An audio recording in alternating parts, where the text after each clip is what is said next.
Hello everyone and welcome to Tech Upskill channel. In this video, I'll show you how to fix the Windows Update error 0x800f081f on your Windows 11 system. And now let's get started.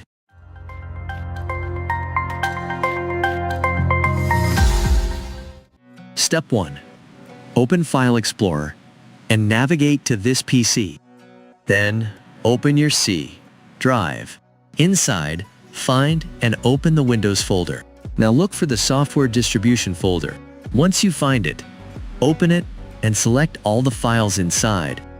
Simply delete them.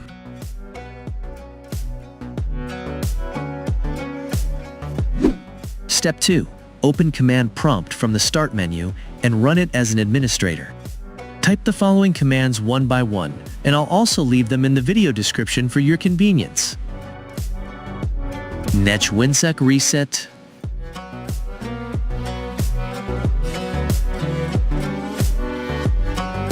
netsh winsock reset catalog,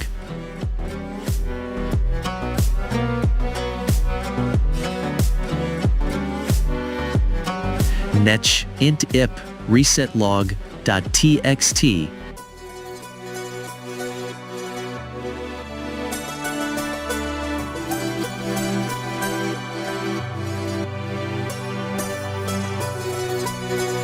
ipconfig flushdns, ipconfig renew. Once you've executed all the commands, type exit to close the command prompt window. Step 3. Search for services in the Start menu and open it.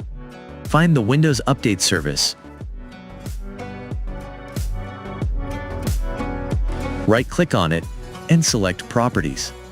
Set the startup type to Automatic, click Apply, and then OK. Select the service again and click Restart. After you've completed all these steps, restart your system and hopefully the problem should be resolved. If this video helped you out, please give it a thumbs up and subscribe to the channel for more helpful tech tutorials. As always, thanks for watching and I'll see you in the next video.